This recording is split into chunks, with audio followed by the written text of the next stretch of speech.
everybody. It's On Screen, Off Screen with Josh Conlon and myself. We talk about stuff that we've viewed throughout the week and how our lives affect what we watch and what we watch affects our lives.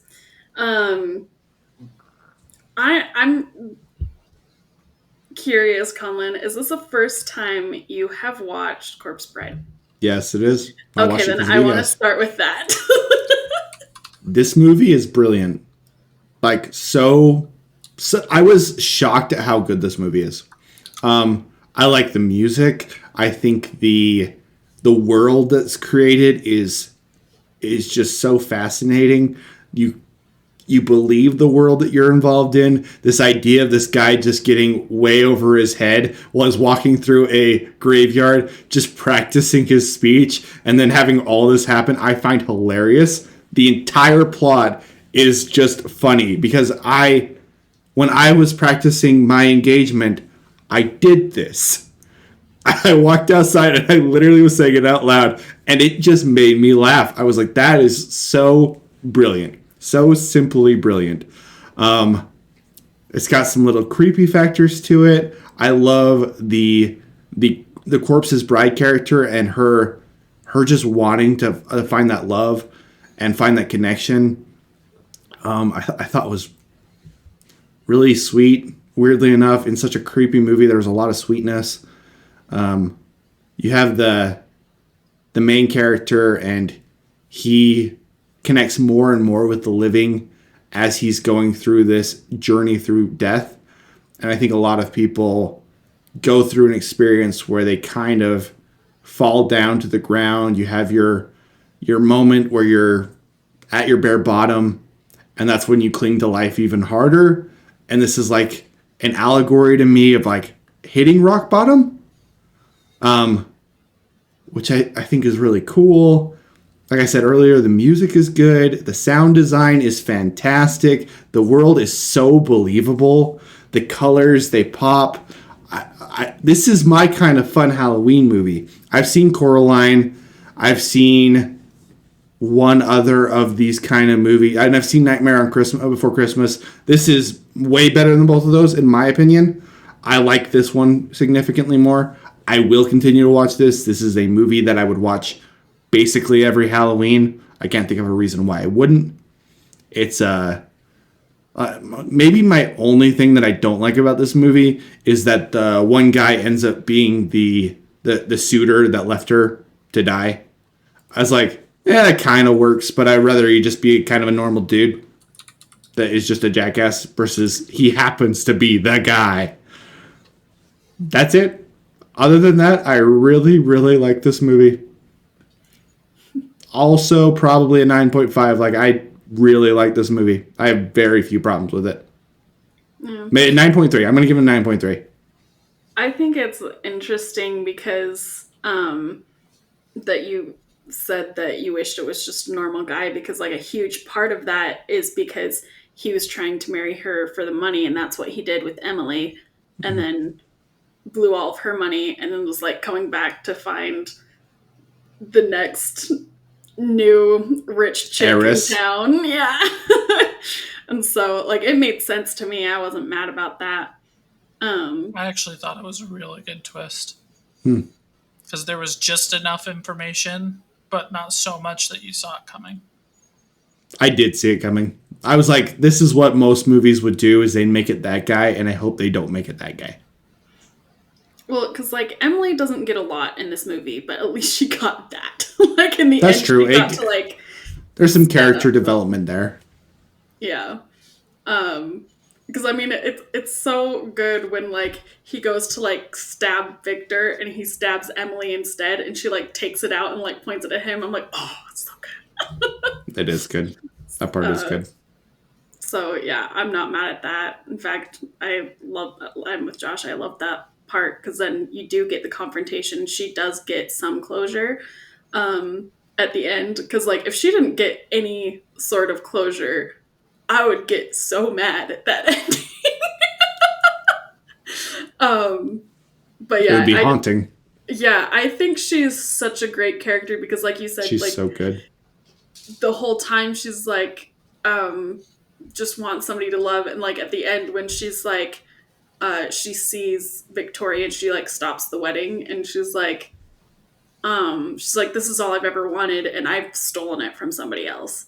And so she like backs down and It's I'm like, freaking heartbreaking. it is so sad and so good. And like when she like erupts into all of those butterflies that started off the movie and then it ends up, It's so good. beautiful. Oh yeah. Beautiful.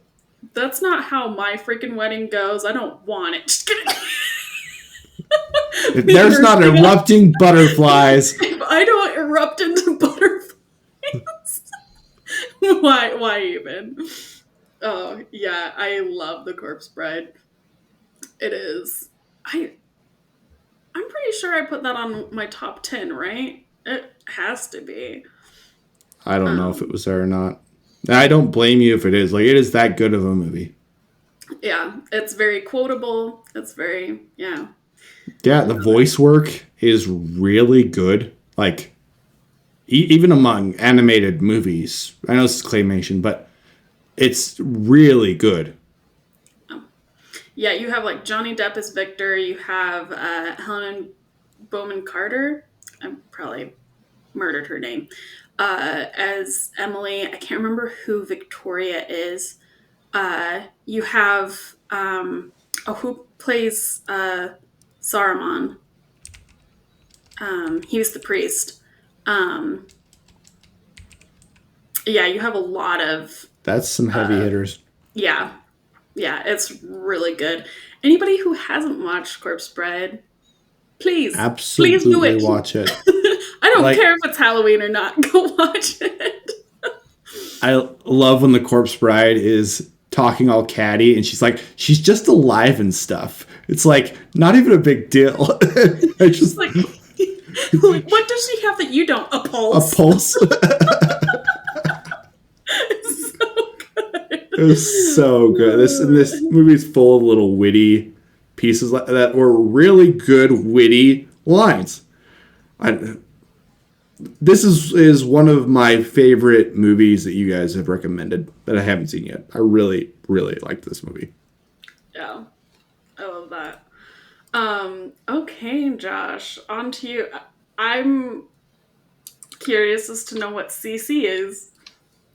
It's short for Completionist Chronicles. I've already led on to. I started this series. This is books three, well, two and a half, three, and four.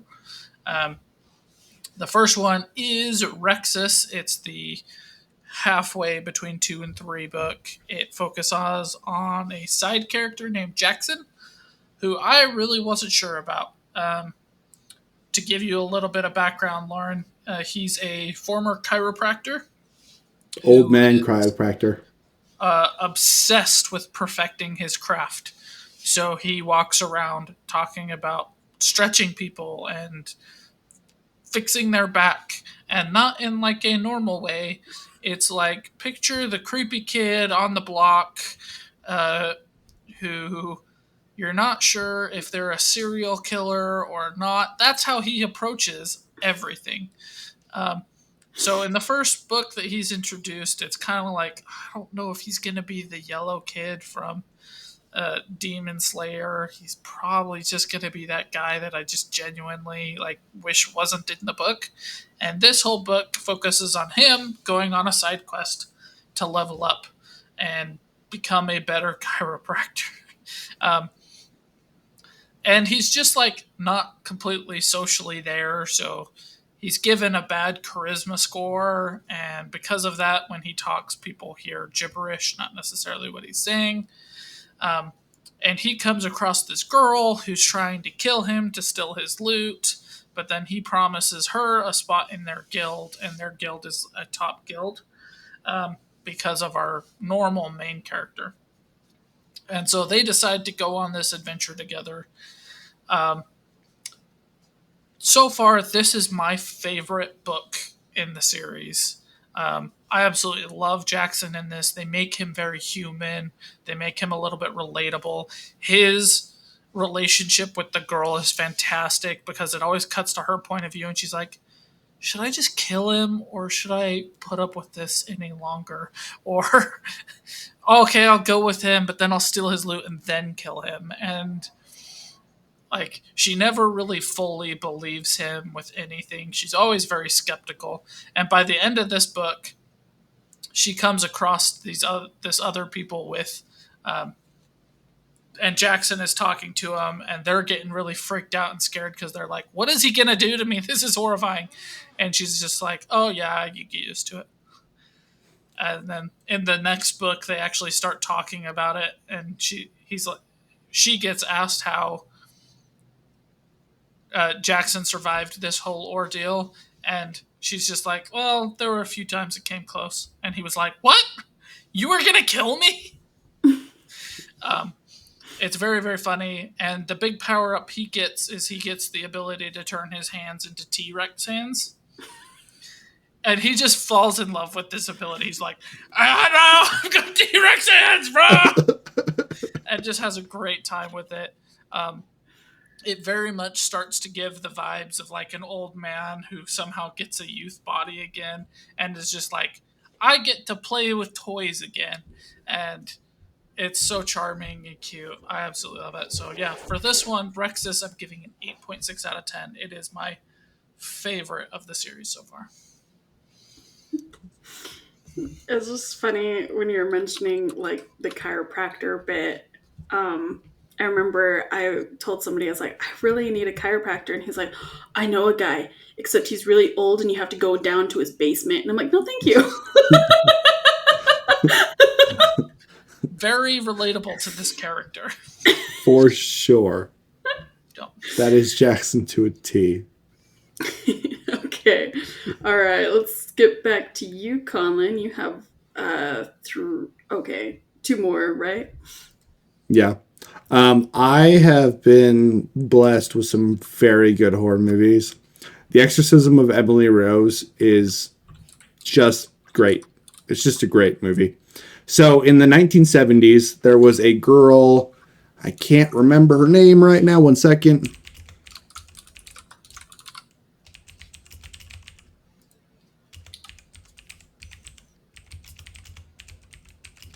Annalise? Yeah, I think that's what her name was. Yes, Annalise. And it's based on a true story. So Annalise is, the church thinks that she is possessed. And the courts think that she is just schizophrenic. And so they actually have a real court case after she dies because they accuse the head of the church, the head of the Catholic Church in the area, of causing Emily's death because they stopped psychological treatment trying to cure her of an exorcism. And in the movie, you are dealing with more of a haunted thing. Like you're watching Emily go through an exorcism, but you're bouncing back to this court case. And the court case is one side trying to prove that the church was wrong in what they were doing. And she should have got psychiatric help. And the church trying to say, no, it is absolutely possible that she was possessed. It's not impossible that this happened. And if it's not impossible, the church is not held accountable for her murder. And so you have this really interesting dichotomy between a traditional horror movie where you're watching Emily Rose go through an exorcism and a courtroom drama. And the courtroom drama, there's very few movies that I think are good courtroom dramas. They're not very common. This would make it on my list of one of the better courtroom dramas. And it's a horror movie. That's crazy. And then the horror aspect of it, the exorcism aspect of it, is not as horrifying as some other possession movies. It's not quite as good, but it is good. Like it's a solid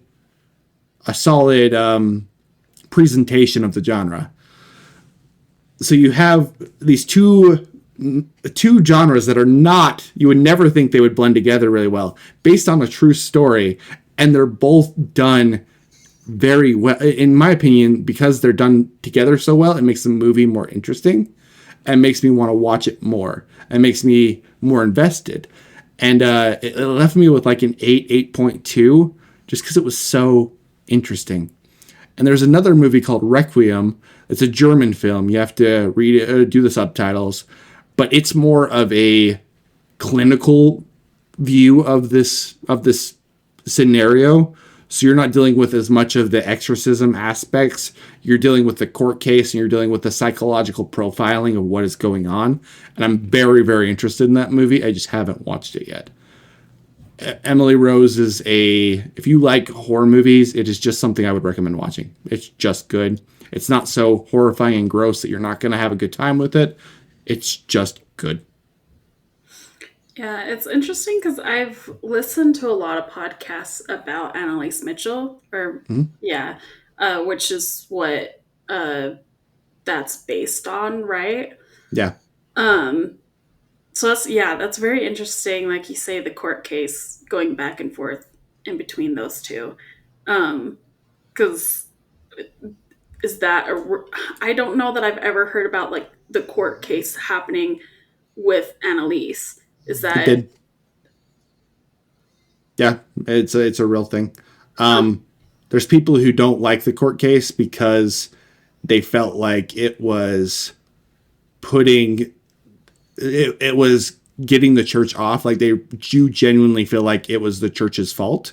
And I think one of the interesting aspects of the movie is, what do you think? Is the church more held accountable? Should they be more held accountable? Or is it reasonable that maybe she was possessed? Like, what's your religious take on things? There's a lot of different nuances to the movie, because where do you fall? Are you religious? Like, where are you? It's interesting. Yeah, it's interesting because I know that there's another case that happened like this, but it was like somewhere in Korea, I believe, and it was like the family believed that like they needed to eat their own like feces and stuff to like flush out the demons, and so they ended up dying and things like that. So I can see where people are worried mental health isn't being checked because of that. So that is um an interesting thing. I do say I don't like horror, watching horror, but I do think that it is an interesting medium to explore how people explore things. I don't like watching horror. I do understand how people can get, or like how these messages are spread, which is, I think, good. And if that works for you, I think that's nice to have a little, like, make you think about things, right? Um, yeah, very interesting. Because, like, the story of it interests me, but I just, oh, yeah, visuals. I don't like it. The possession, there's one part that's pretty horrifying, but it's, as far as possession movies, it's not the scariest. I think you probably could watch it, but it does have possession, so you are going to have that problem. Maybe you have like a Bible next to you after, you could read some passages. I don't know. I need a priest with me giving me an exorcism while you're watching the movie, the entire time, they're like, blessed daughter. Because this is a 1,000% you will be possessed. Just kidding. Call back to another episode. This movie is just so interesting. I would recommend it to both of you. Because I've never seen anything like this movie. Ever. I'm like, I won't watch it, but people who like horror, I think, should watch it. I think it's interesting. All right. And then, Josh, are yours all separate topics with... It's all the same series. We can do it in one if you want. I was going to just keep ping-ponging back between you two. Okay. But I didn't know if you had already, like, addressed those ones yet. So I was like, okay, cool. So the next book in the series is called Raze. It's the next whole book. So we jump back to our main character, Joe. Joe takes on the girl that Jackson brings back, and she is basically good at everything Joe sucks at. So she like completes the team and makes it all kind of come together and start working. Joe is a ritualist, so he's starting to actually figure out how that kind of stuff starts coming together. The series takes a big left turn. I don't know what to think about it. I already let Conlon in on this a little bit. Basically, President Elon Musk says, uh, get into this game, ditch your body, or you're all gonna die, and then vanishes. And then aliens or monsters start coming out of the ocean, and so the world gets flooded with all of these people who aren't necessarily into video games. Um, and I'm not really sure what to think about that because that's literally all I know about it at this point. I've let Conla know I'm starting to get concerned about a lot of build up with zero payoff in this series. Because originally, in the very first book, Joe is a vet, an army vet. He just comes back from war, has big PTSD, wakes up from a coma to find out he has no legs, and is approached by this video game company who says, "Hey, you can have legs again in this game." And the guy pitching it is one of his army buddies. And it leads up to him agreeing and his buddy saying, "Hey, I shouldn't tell you this, but there's a possibility that even though you're giving up your body, you may be able to exit the game again." And so I was really excited about how this whole dynamic about a company preying on a guy at his absolute most vulnerable. Because, like, he had just woken up from a coma. And literally nothing has happened with that. He hasn't even said one time how grateful he is for legs. Like, this is just his new life now, and everything before doesn't really seem to matter. Um, and the only carryover effect that I've seen so far is the game is flooded with all of these new people, and there aren't enough resources to go around for all of them. That's it. So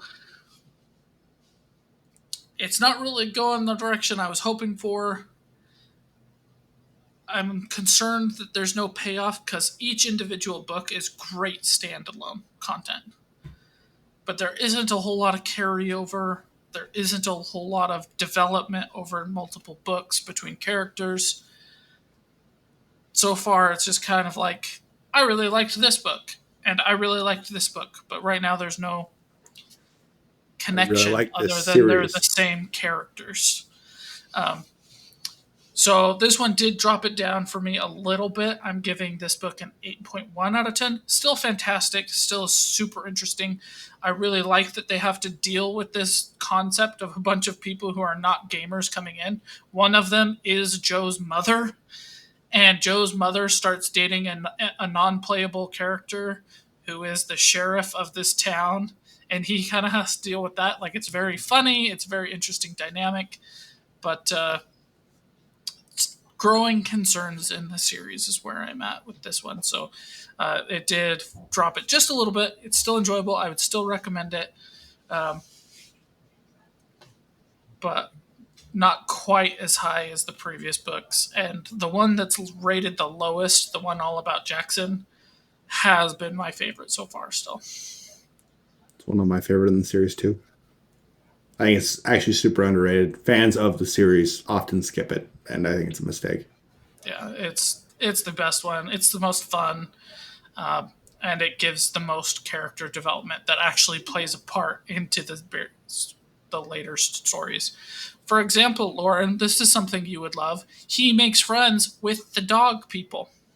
Yeah, and The he like previous book learns to was all speak about their how they language. massacred the dog people, but he becomes friends with the dog people and starts to learn to talk to them, and like, showing your teeth is a threat, so he has to like focus on not smiling as much, and they start to praise him as basically a god because he makes them be able to stand up straight because he's a chiropractor. Because they're It's so constantly so hunched. good.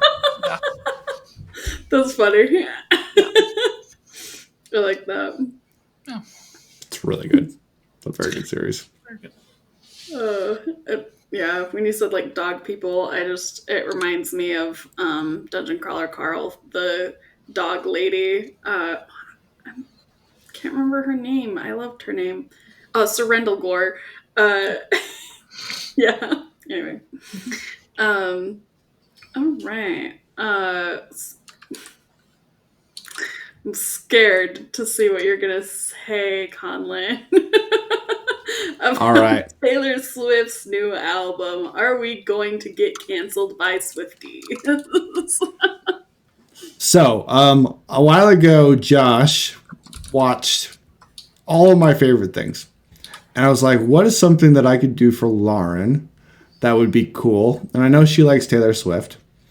And so Wrong I was album to like, listen to. you know what? I'm going to listen to this entire new album. I'm actually going to like pay attention. I'm really going to listen to it. I'm going to listen to the music, everything. And Lauren, this album's really good. I don't like this album. It's not for Oh, me. I do think that's it so is. sad. 'Cause I was actually impressed. Why don't you like it? That makes me sad. I'll tell you, I like Opalite. The first three: Opalite, Elizabeth Taylor, and it's her biggest hit off of that one. Why can't I think of what it's called? The Ophelia. Fate of Ophelia. Yeah. I love that song.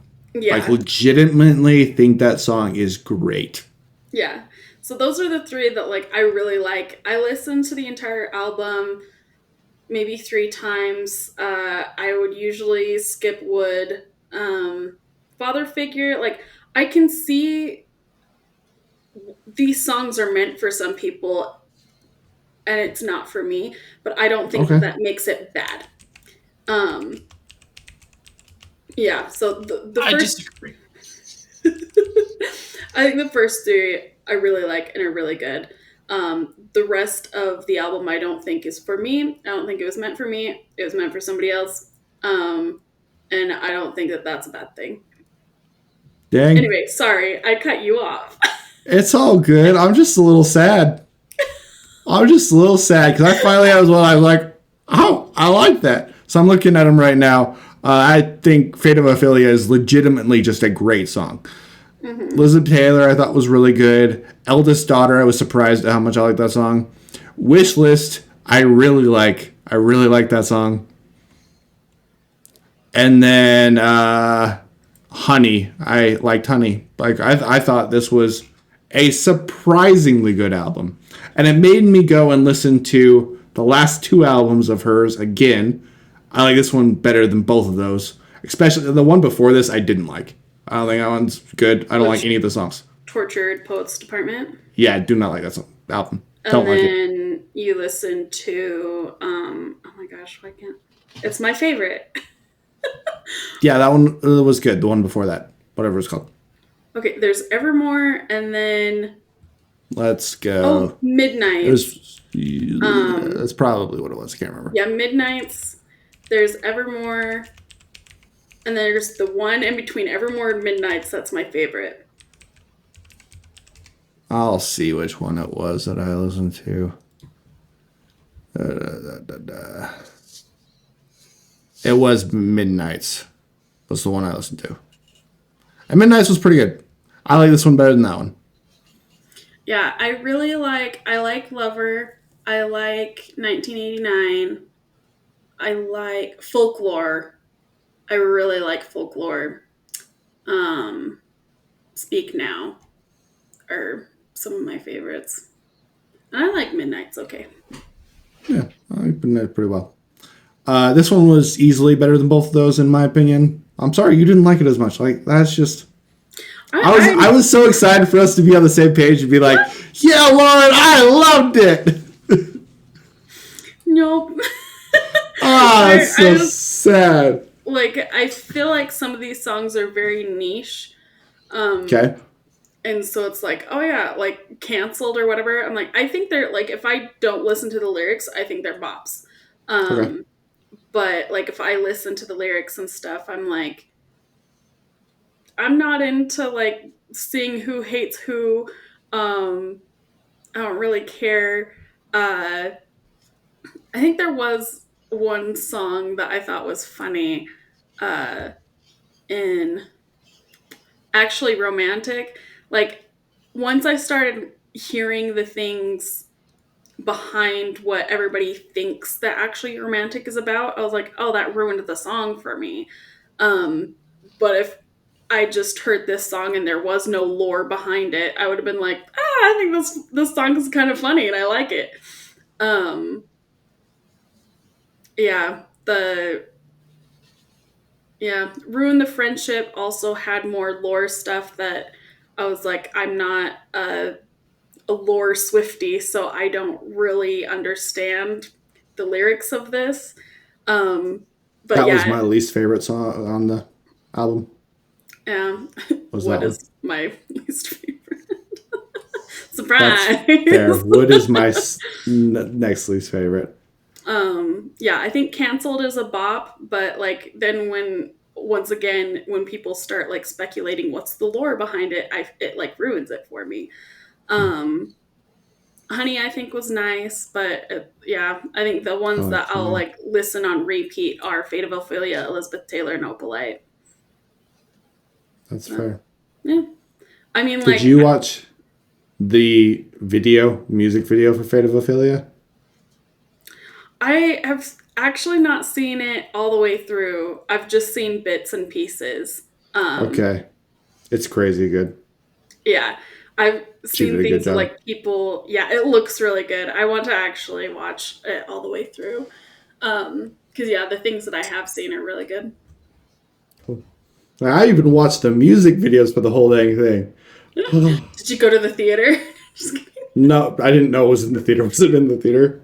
Yeah, That's wild. they had a theater showing, but they had it um what's PG, so like, and honestly clean versions, and if I listen to the clean version of this, I think I would like it a lot more. So like Okay. in Wood, instead of like thighs, it says skies, um, and things like that.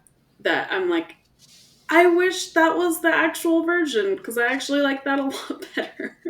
It's more lyrical. Yeah, because I'm trying to think of what the other one was that she switched it, and I was like, oh, that's actually quite lovely. But Lovely. yeah. All right. Sorry, Well, I, I what? have to say, I was really looking forward to this because I knew ahead of time that Laura did like it. And Conlon told me, he's like, I'm so excited. I listened to Taylor Swift for Laura. This is going to be great. And I You was just, didn't tell him what album to listen I to? cannot wait to see this collide. I was so excited. I'm a little sad, Lauren. I'm not gonna lie. I've been excited about this for weeks. Josh, you should have been like known what was my favorite album and have him listen to that. But that's not as fun. I wasn't here to be helpful. I was here to increase Laugh in the the chaos. background. Yeah. Just swivel in his chair slowly, petting something. Which Exactly. one is your favorite? I will listen to your favorite. Folklore. Folklore is your favorite? Okay, I'm listening to the whole thing. Mhm. Let me double check because sometimes Evermore, eh, I'm pretty sure it's Folklore. You Because only get one. I already I did kind, one. that's what I was saying. I'm double checking. Yeah, it's Folklore. Okay. Be prepared to be sad. Nice. That's my favorite activity. That's what I always wanted. All right. Okay, it's loaded up. I will listen to it. And then I'll be sad. I'll be like, I already listened to one. And she didn't like it. And then she made me even more sad. And then she was just like, you aren't sad enough? Listen to this. There's just a spot where you edited it. Somehow you figured out exactly which one I was going to pick. And one of the songs is just like, Conlon, you suck. I kick you while you're on the floor. No, I had to get you into the mental space to appreciate this album. Oh, okay. Tell. Tell. Oh. Okay. Josh, let's go to your last book. Okay, so this is book 4 or 5 in the series. I have already lost track. This is Conlon's personal favorite from the series so far. It's called Ruthless.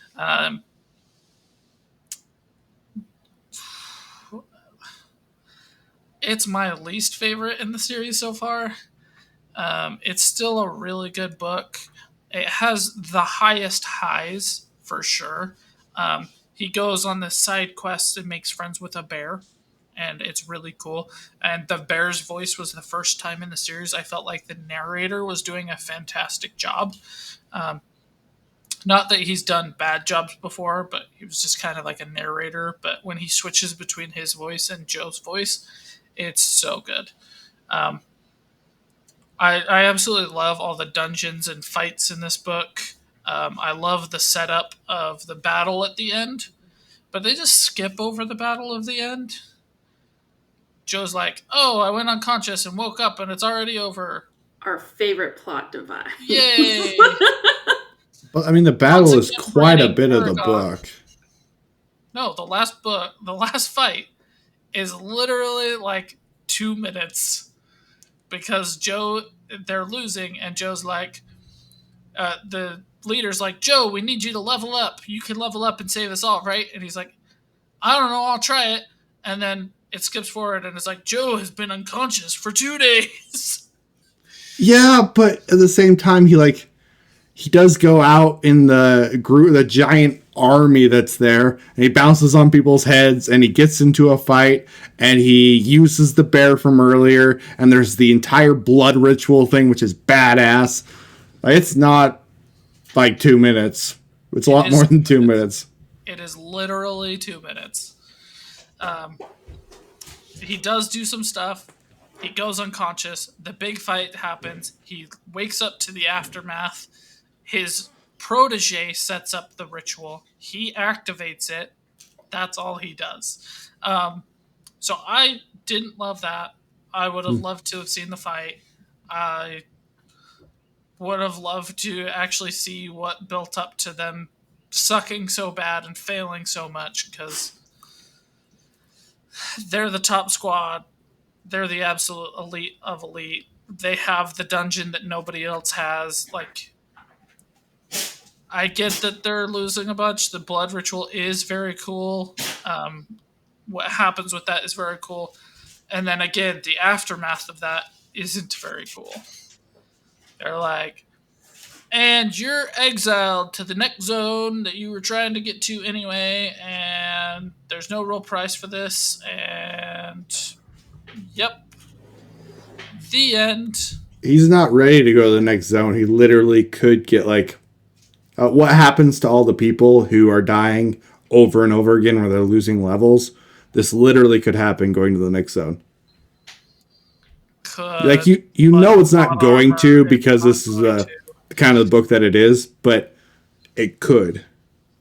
Yeah, but you know as a reader it's not going to.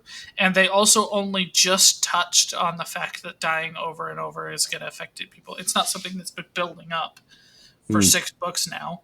It literally is like, oh, hey, because you killed 3 million people in 10 hours, we started to notice some side effects. By the way, you have to leave now. Okay. I just wasn't a personal fan of that. He didn't even care. Joe's response was, I wanted to do that anyway. Okay, cool. Just didn't feel like much of a cost. Yeah. So the highs are really high in this book. Like I said, they're the highest highs so far. There's a lot of in between that I think is just like I view The Office. Okay. When it's funny, it's really funny. Everything in between is just like, why am I watching this crap? That happens a lot in this book, where he's like, I got to do this thing so that I can get more powerful. Now I've got to do this thing. So now they want me to do this thing so I can build a magical wall. Hey, Joe, can you put flamethrowers on our wall? No. Well, hold on. Maybe if I can. Let me think about that. Literally happens in this book. So for that reason, the in-betweens I wasn't satisfied with the ending. It felt like a big thing that they set up that this was going to cause some big issue. And then they're like, but nobody really has a price to pay in it. So there's no consequences other than Joe feels a little bit guilty. So, yeah, Yay. that's the consequence for mass homicide at the mark of 6 million people in 10 hours. You feel a little bit guilty. Man, you were gonna. You will not like the book that was just written. Just so you know. Actually, you'll see. You'll still probably like it, but there's gonna be some things that bug you. Some things that bug me. But yeah, it's still a good book. I'm giving it a 7.8 out of 10. Okay. It's still good. It's just not as good as the other ones so far. The other ones are definitely better paced. So with this series, is it following like a different character each time? No, it's mostly Joe. There's a side quest. It is literally called Rexus Side Quest. Follows Jackson. But that's it so far. And he gets a skill called Rexus. Yeah. And that's the T-Rex arms. That's the T-Rex hands. Yeah. T-Rex hands. That's funny. I mean, that's the one that I am kind of interested in.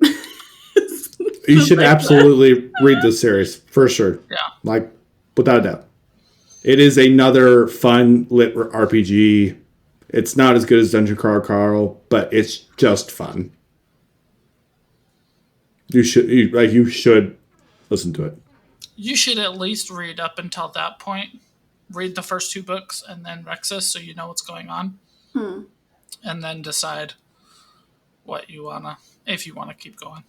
And are those on your Audible?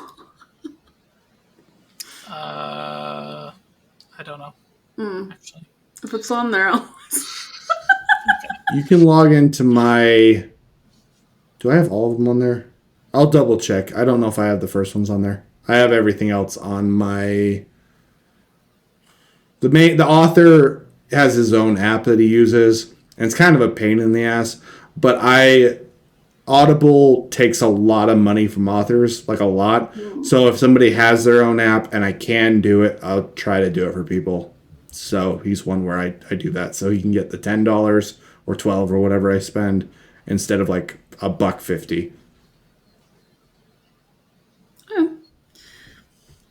Well, with that, and that's the Completion Chronicles. Completionist Chronicles. Okay.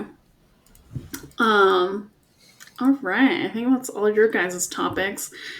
Down to my lonely topic. Your great lonely topic. It is a good one. I was sitting in my car on Halloween night waiting for traffic to die down so I could make it home. And I was like, what do I want to watch? And I was like, oh my gosh, I have not watched Werewolf by Night this year. So anybody who hasn't watched Werewolf by Night, it is a Marvel one-off. I think it's only like 45 minutes long. It's not going to be a one-off for too much longer. Oh, really? Yeah. Is that a sad yeah or No, they're making yeah? more stuff. That was like the happiest yeah I've ever heard. Yeah. Like a kid in a candy store. Yeah. Yeah. Have you guys seen the thing of like That the Tron? should be our... Go ahead, Laura. I was going to say that should be our score for something that's good. Like, I just watched a movie and it was, yeah. There's this video going on, a clip of Tron where he's like, yeah. He says like, yeah, really weird. Anyway, that's what that reminded me of. So they're doing more one-offs or they're continuing Werewolf by Night? Werewolf by Night sequel. Oh, okay. Cool. So I couldn't remember at the very end if she died or not when I was watching this. And I was like, is he gonna, I can't remember if this ended like tragically or not. Anyway, for anybody who hasn't seen it, don't listen to my explanation and go watch it. um, but yeah, Werewolf by Night is really good. You follow this character who you realize there's all these hunters of monsters that have been gathered to do like this basically fight for what is called the Bloodstone. And this guy has like a lot of kills and stuff, and so but nobody really knows each other. And there's like the daughter who was supposed to inherit it, but she didn't want anything to do with her family, so she now has to compete in this thing to get the Bloodstone. Well, you find the guy we're following is actually a monster himself and is friends with the monster. And I love how they like introduce that when he's like backing up and like the monster grabs him and he's like, "Oh, hey, buddy," like pats him. It's so funny. And like this is like probably one of the chillest um, characters in Marvel, I think, because he's just, like he comes face to face with the other hunter, and like the rules are you kill other hunters to get this bloodstone, and he comes face to face with her, and he's like, "I suggest we pass each other by," and she's like, "What?" He's like, "I suggest we pass each other by." But like if he needs to kill, he will instantly, and then shenanigans ensue, and then it's the daughter, him, and the monster that are trying to get out of this maze together, and so they work together to get out. But then they find out that he's a monster, and so they lock him up with her to like punish her as well. And they're like, "Yeah, we're gonna transform you into a werewolf. You're gonna kill her. Justice." But instead, he's like, uh, I actually really like the scene where he's like, "I have to remember you. Like, you need to keep eye contact with me." And then he just like starts sniffing her, and she's like, "What the heck?" She's like, "Does this work for you?" And he's like, "No." He's like, "Once, kind of." But he's like trying so hard not to kill people because he's a surprise, he's a werewolf. Shocker. Shocker. But then like how he like I love how they have it in black and white.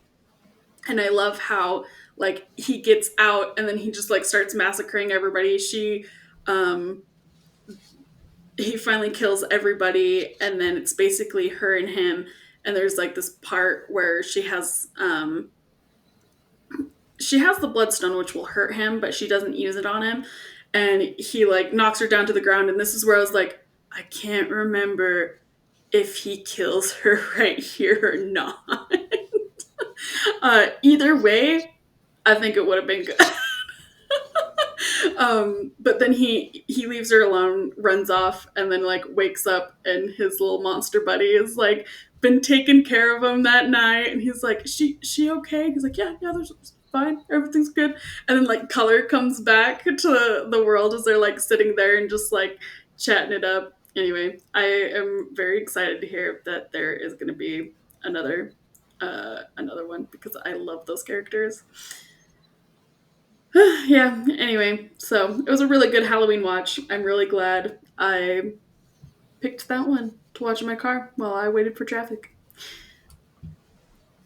On to our shared topic, Alien.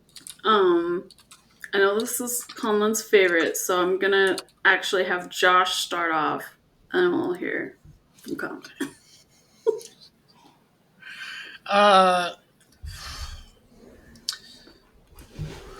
I have an interesting history with this movie. I was introduced to this series by watching Alien vs. Predator, the first one, and absolutely loved it. 10 out of 10, great movie. Super into it.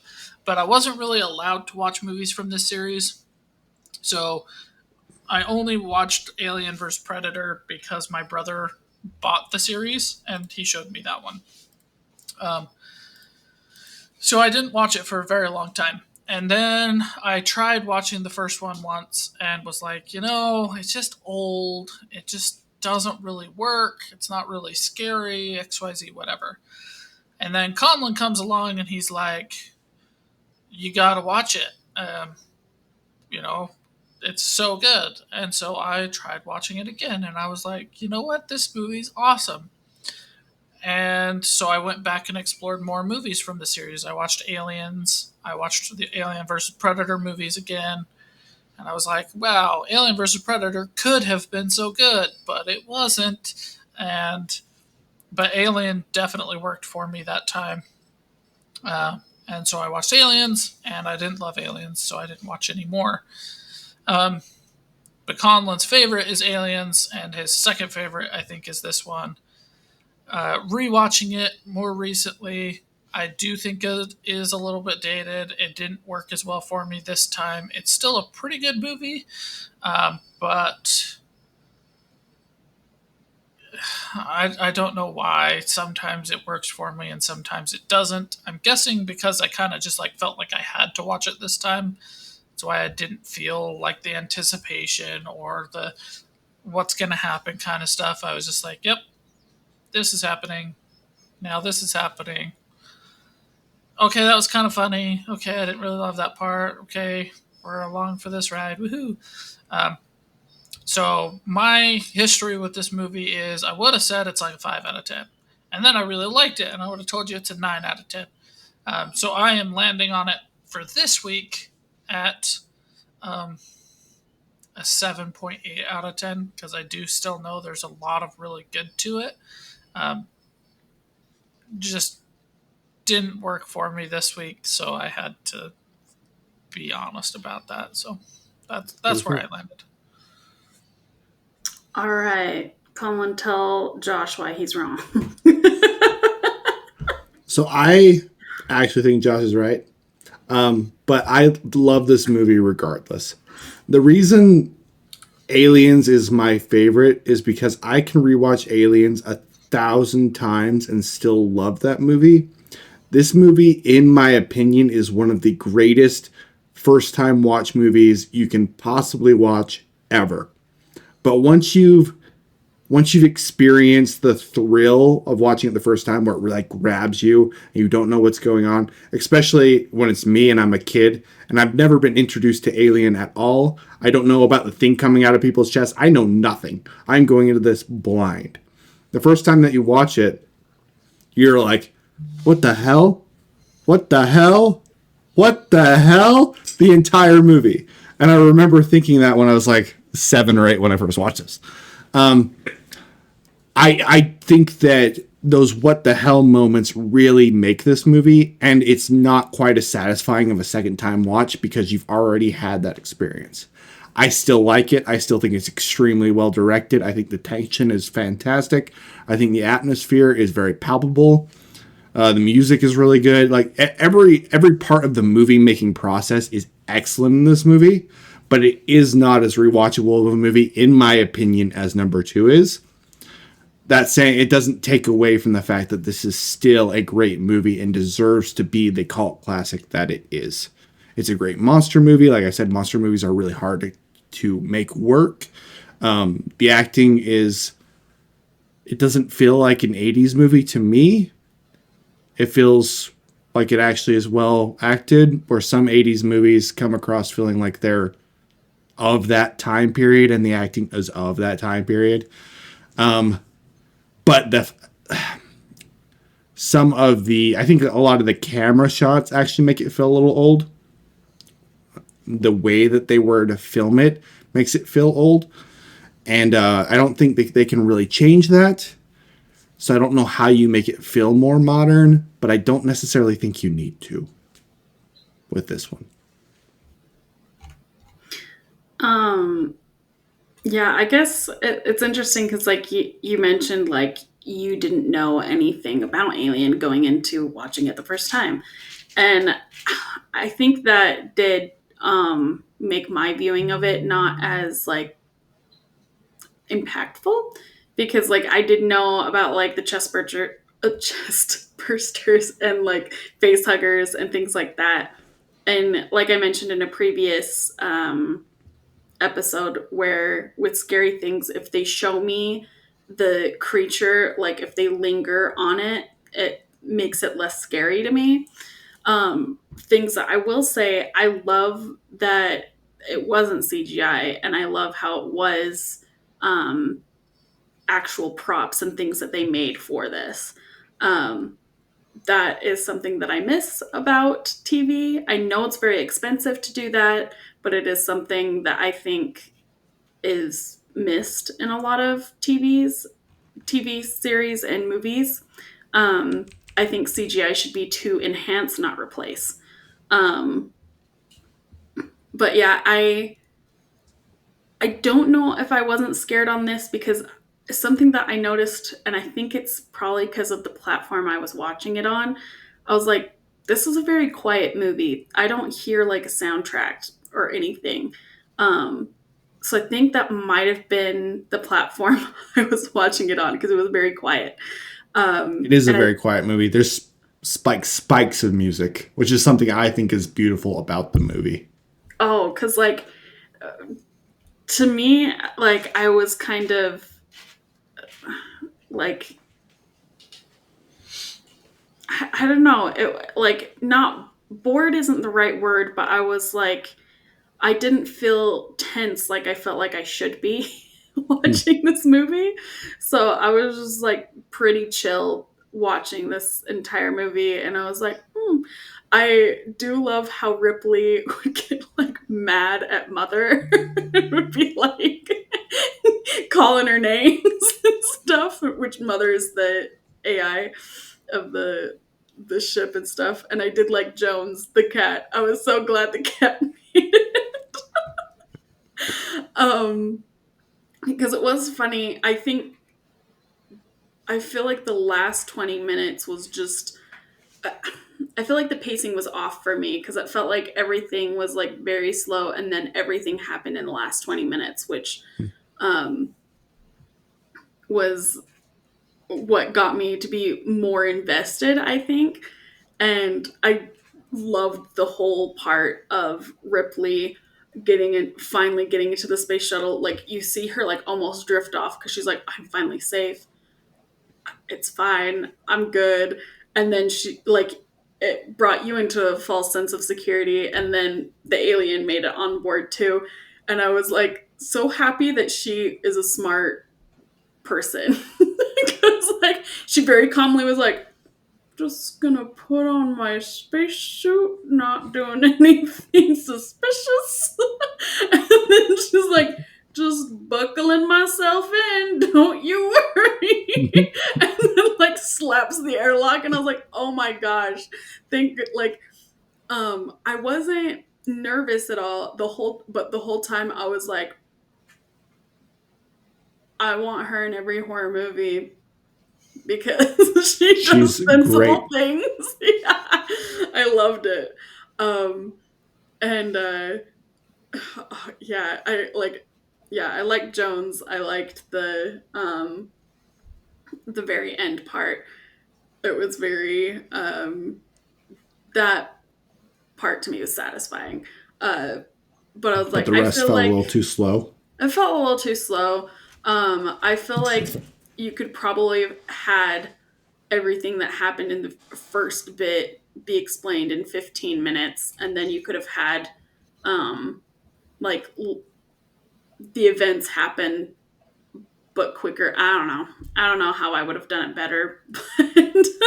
But yeah, I just because I think it's been hyped up so much, um I think was probably why I felt that way. And then also I think the platform I was watching it on didn't have, because I don't think I even heard music in the like intense parts. Like I think I heard the foley and stuff, but not the actual like music.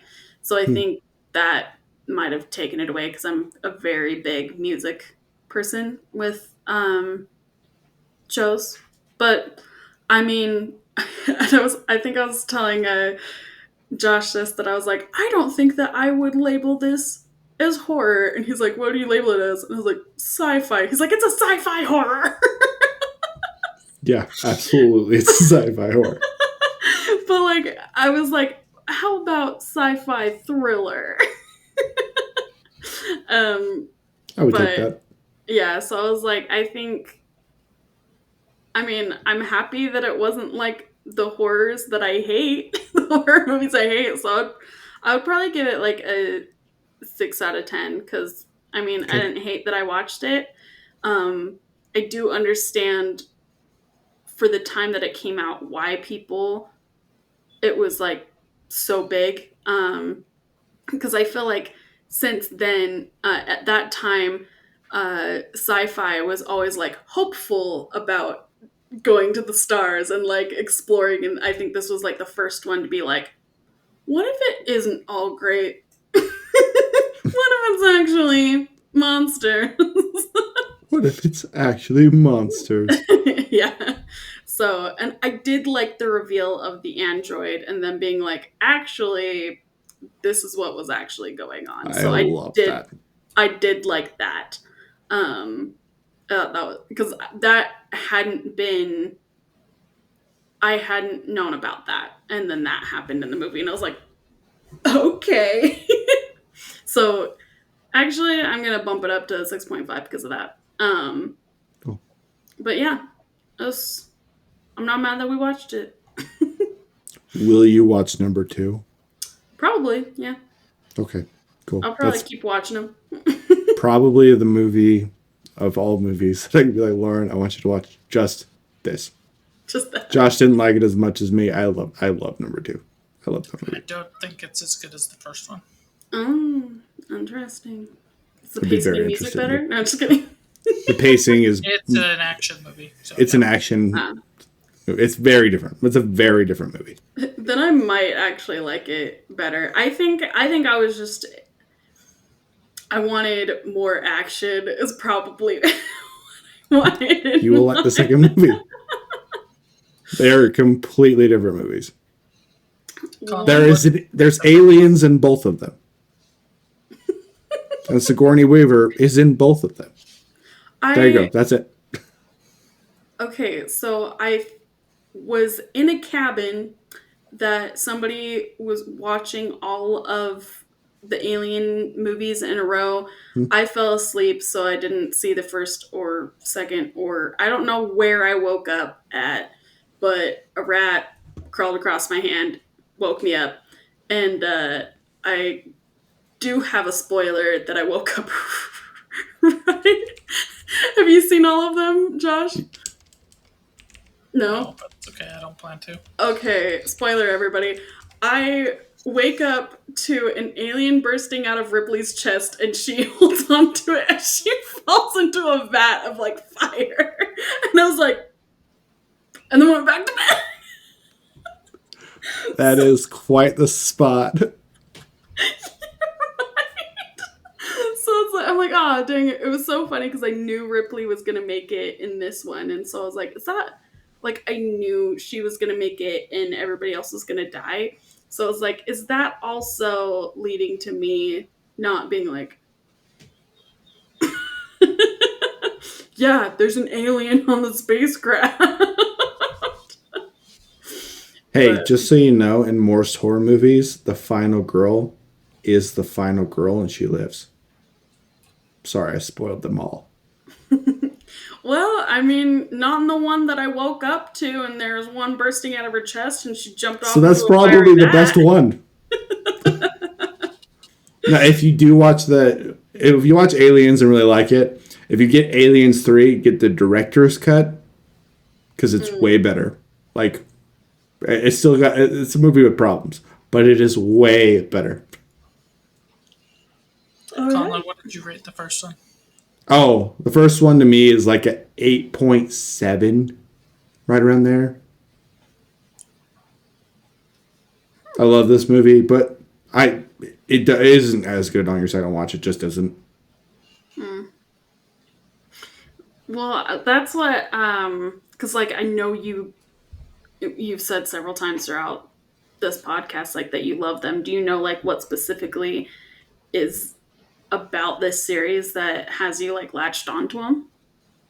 That's a really good question. I like good creature features. Maybe that's part of the reason why I rated our other show a little bit higher. Because, like I said, I think it's really hard to pull off, and when you do pull it off, I appreciate it a lot. Like, I think there are almost no good werewolf movies, for real. I think most of them kind of suck. And so if you do get a good one, I give it extra points because you are one of the very few that don't suck. And this is one of the best creature feature movies, period. The alien is super cool. Its blood literally melts stuff. How much cooler can you get? It has a tail that stabs people. There's guns. There's insanity. They're just awesome. They're just awesome. Aliens are just cool.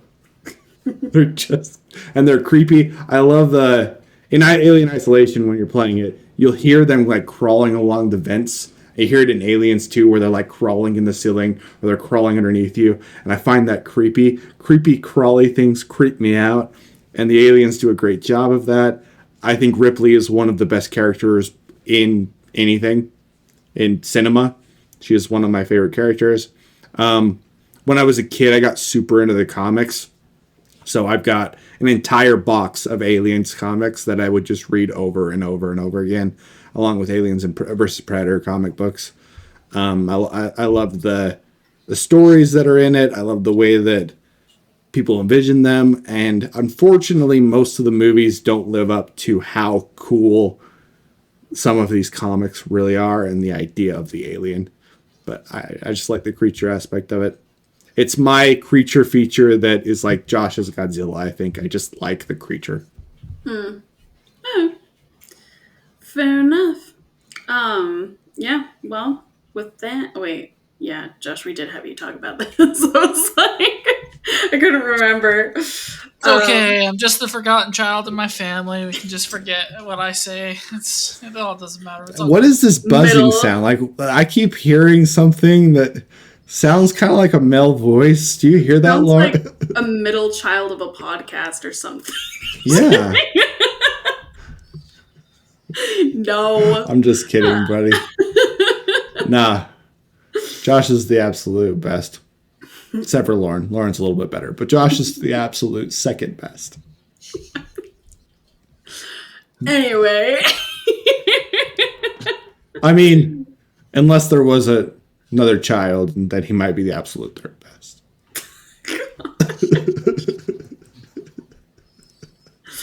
With that, everybody show love to Josh in the comments.